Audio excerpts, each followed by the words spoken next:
This is the story of America's flagship, the aircraft carrier USS Constellation. More importantly, this is a story of Constellation's crew and their long, hard-fought battle to get the mighty aircraft carrier out of Philadelphia naval shipyards, operational, and back to her home in San Diego. As the largest conventionally powered aircraft carrier in the world, Constellation has 32 years of service, which has seen her sail off the coast of Vietnam to the Gulf of Oman in the Indian Ocean. On February 13, 1990, Connie sailed from San Diego to Philadelphia for one of her toughest battles, SLEP. The Service Life Extension Program was designed to increase the life of Connie another 15 years. What SLEP did was make life aboard Constellation a constant challenge.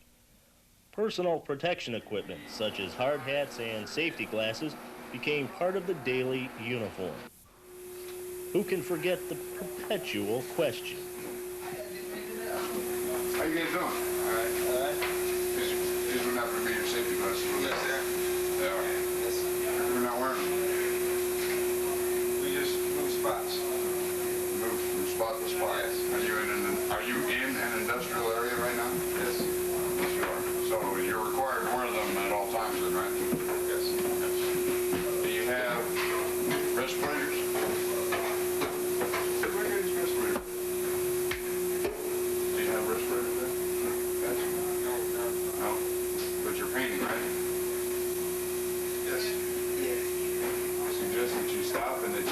Safety glasses on. You don't leave them on the deck or around the corner, and that you wear respirators while you're painting.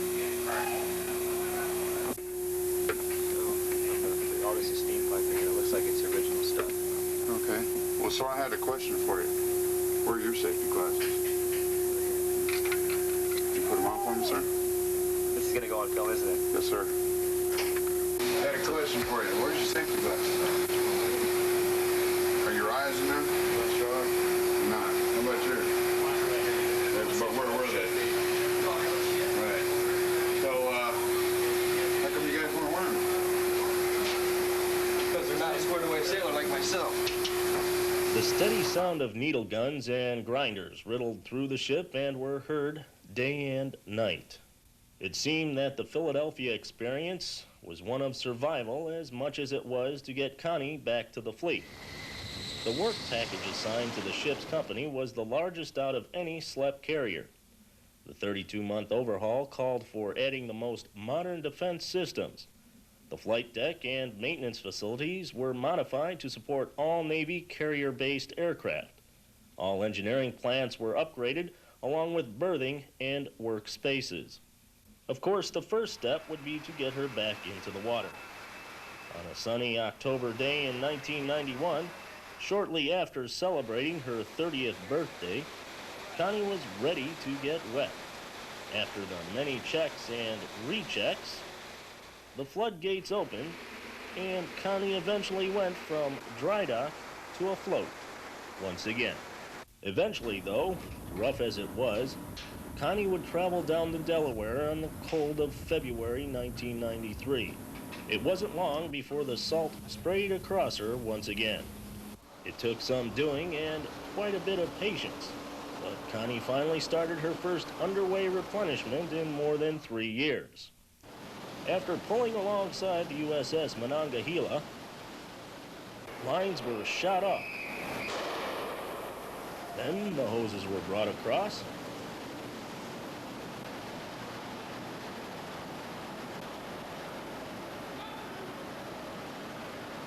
and close to 1 million gallons of fuel began transferring between the ships. This was not an easy exercise.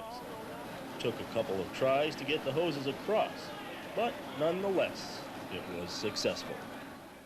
Another first for Connie that day happened on the flight deck.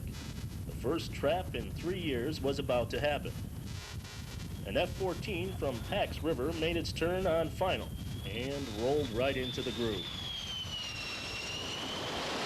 It was close, but the bird caught the number 4 wire and safely trapped. The first launch followed shortly after. And from then on, it was flight deck certifications and carrier qualifications.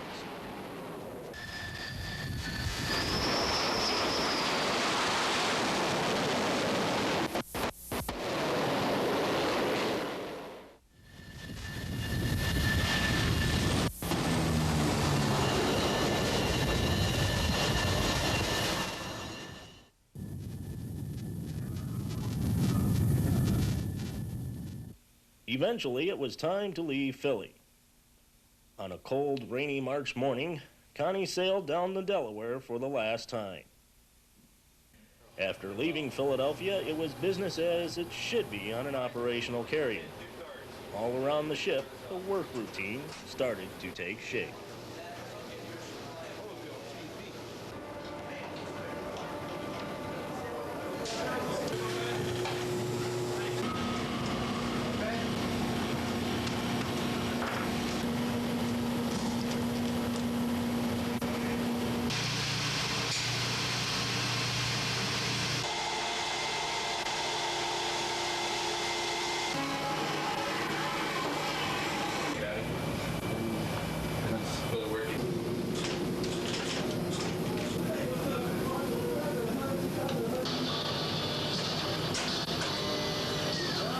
Give me a 4x4.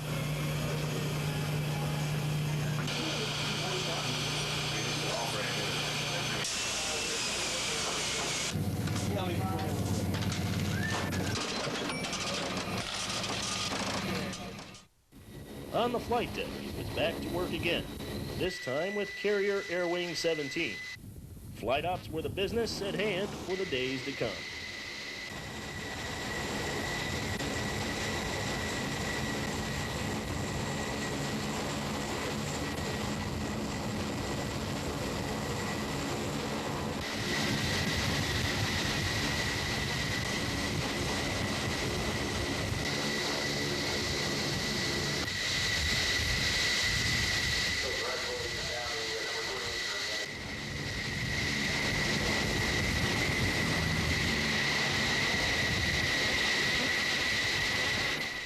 Of course, operations had a few jobs too.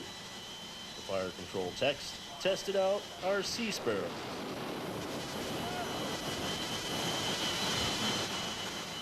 And then the Sea Whiz firing system. After all that work, it was time to give the crew some liberty. We anchored in the heart of the U.S. Virgin Islands, St. Thomas, for 4 days. After St. Thomas, it was on to our temporary home, Naval Station, Mayport, Florida.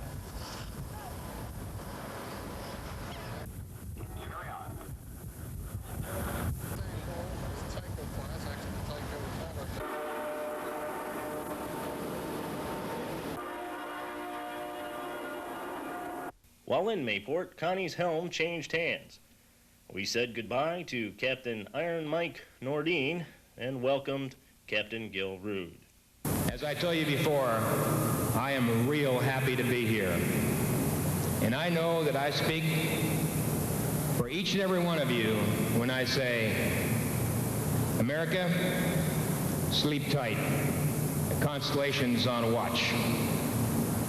Adjutant, take charge and carry out the plan of the day.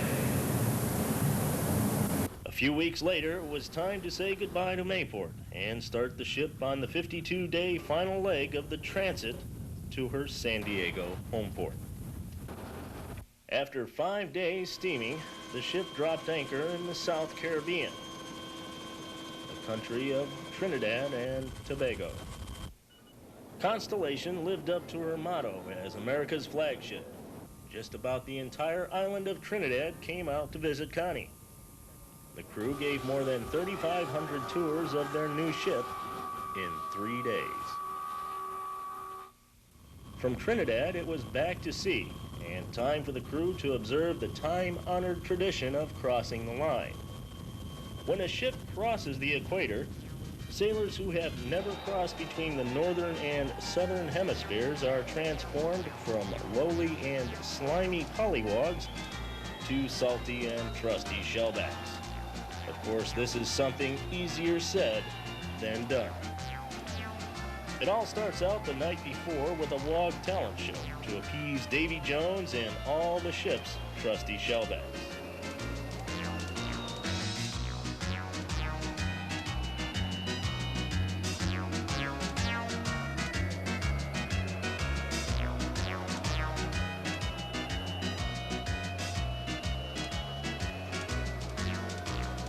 After a fierce and creative competition, a royal WOG is chosen to sit as part of King Neptune's court the following day. With an early start, the WOG Day ritual continues. WOGs wallow in their slime, waiting to see mighty King Neptune. Of course, trusty shellbacks are around to make sure the WOGs are safe and properly taken care of. After sufficient trial and tribulation, the WOGs are purged of their slime and emerge as trusty shellbacks. Of course, after some cleanup, all shellbacks gather to the flight deck for an afternoon of camaraderie and fun, all knowing that a true sailor's rite of passage has taken place. Each member can now say he or she has some salt. Now it's back to work. More flight operations with CVW-2, our air wing. Let's not forget supplies. Much needed veggies and food steadily came aboard with the help of supply department and some helpful crew members.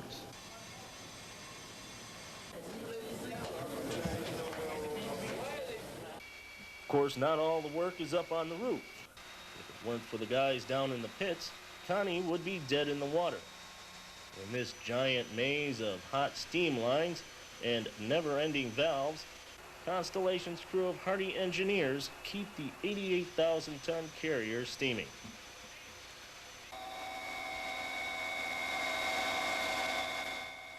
Training is also an ongoing part of the daily routine.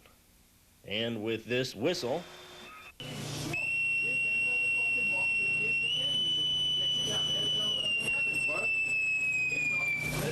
This is a drill, General quarters, all hands man your battle stations. General quarters routing is up and forward to starboard, down and aft and forward. Set material conditions zebra throughout the ship except main doors and passageways. Zebra will be set in main doors and passageways in 5 minutes.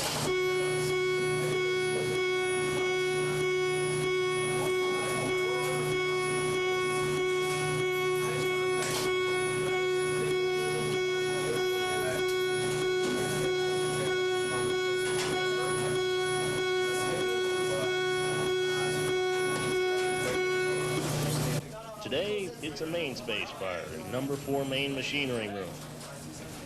The men man their repair lockers and start passing out gear. They don their ensembles and oxygen breathing apparatus, or OBAs. From then on, the drill continues.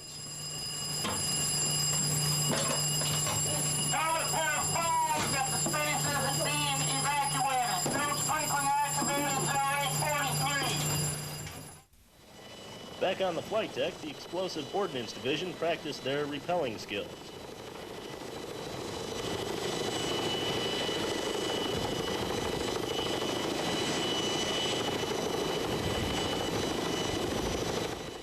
Later, the men from Crash and Smash practiced their skills.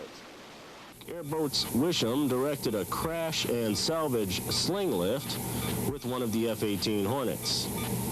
First of all, hi from the crash and salvage, and welcome to what you've seen out on the flight deck today. Was the first of a series of salvage lifts, actually an effort to ensure that our people are trained to respond to any emergencies with the manufactured sling we have provided.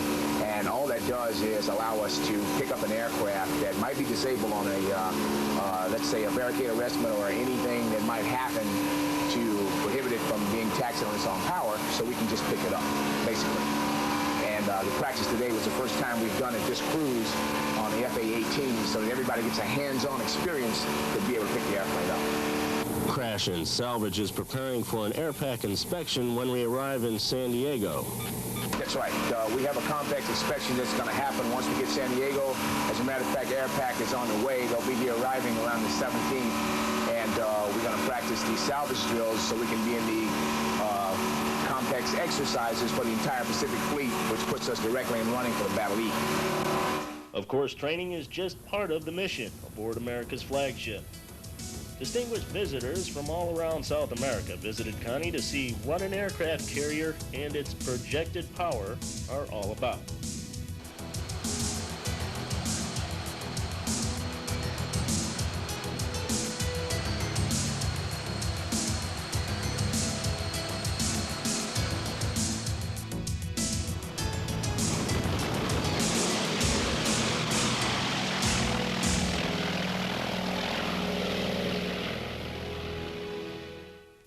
As we neared Cape Horn, flight operations stopped.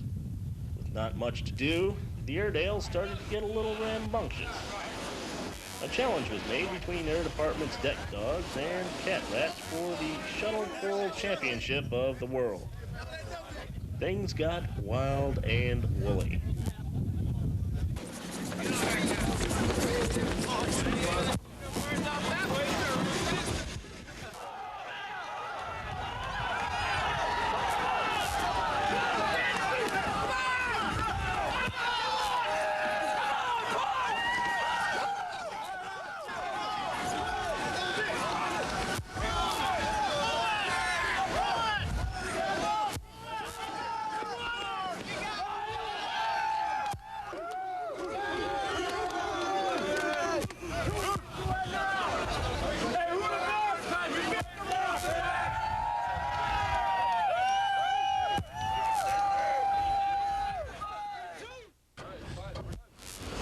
Nice job. Congratulations. Thank you. Thank you. What was the key to winning?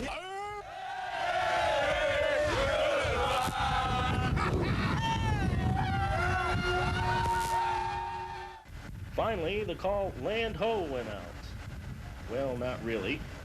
But for the first time since Trinidad, honest-to-goodness terra firma was there for all to see.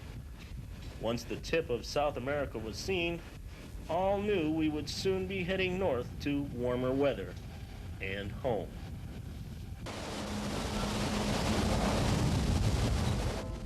Being the end of June, summer for us in the north, we were in the heart of South America's winter season. The crew took some time out for some snowy activities.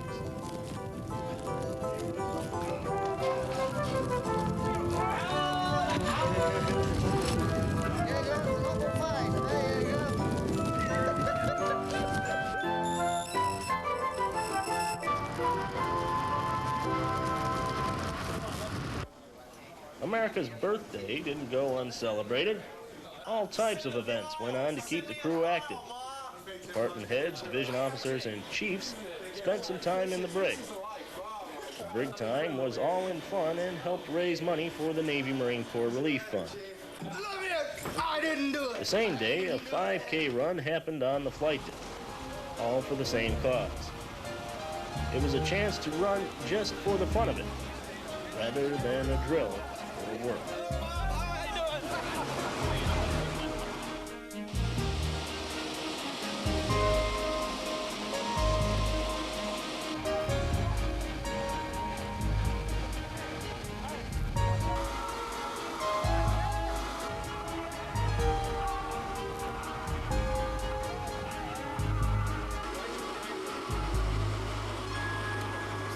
Down below in the hangar bay, a basketball tournament kept others busy. And if this wasn't enough, Connie's country band, Steel Desert, kept the high steppers a-steppin' until the wee hours of taps.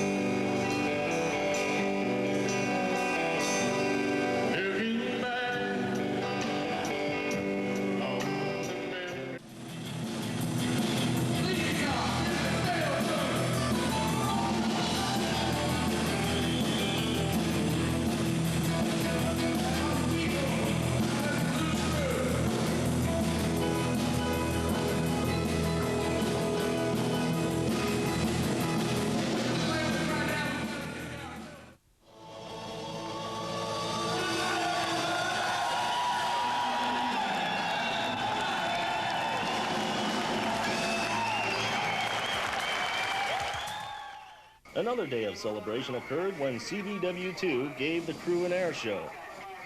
It was a chance for many to see firsthand what the aircraft and pilots were capable of, other than just launching and trapping.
As we neared home and the end of the trip around, we had to prepare all the gear we wouldn't need in port.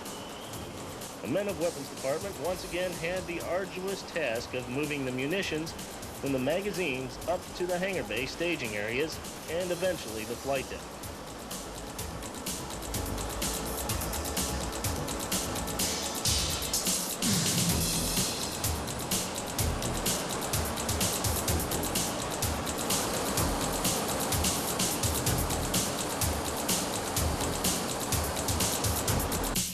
On the second day of this operation, the weapons were transferred to an ordnance tender with the help of HC-11.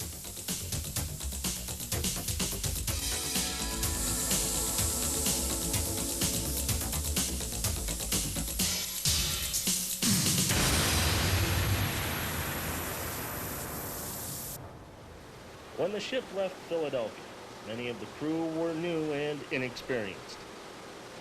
But they learned quick and trained daily, and one day it all paid off.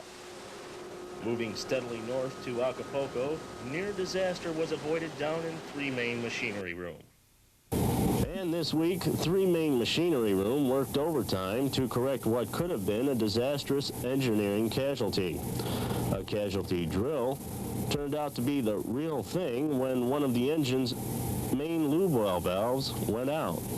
The original problem was we were doing Becky drills, then our engineering casualty control drills. We were doing a stop and lock casualty drill. And as we stopped and locked, the main lube oil system went down to 9 pounds of bearing pressure, so we had to stop everything. The danger with that is the fact that if you go to 0 bearing pressure, you smoke one of these nice $1 million motors down here. MM3 Aguilera and MM3 Alexander were responsible for replacing the valve. They're tested fine now. It took about 30-some hours to do everything.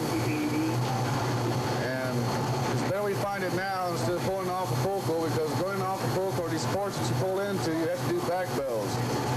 When you go in the stern direction, the lube oil pump, the attached lube oil pump on the engine does not supply oil to the engine itself. We have a steam lube oil pump that does that, an emergency lube oil pump. So basically what would have happened, we wouldn't have found this problem as you could have ended up blocking this whole engine up and wiping out everything. That's why it was so major to shut the plant down and make all repairs to the plant. With disaster averted, it was time to walk on land for the first time in 39 days. And Acapulco, Mexico was our last stop before San Diego for a week of R&R.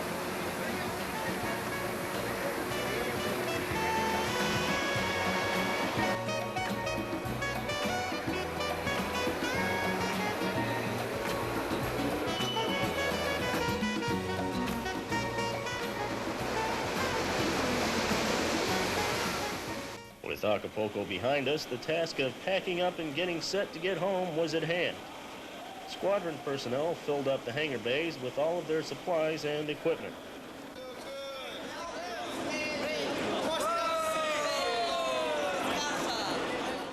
At the same time, pilots taxied and set up for their final launches off Connie for the cruise.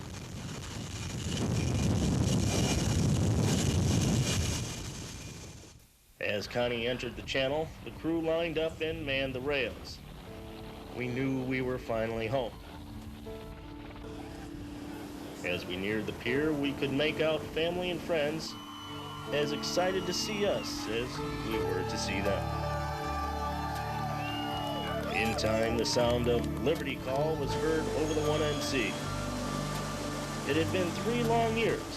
Connie and crew were finally home.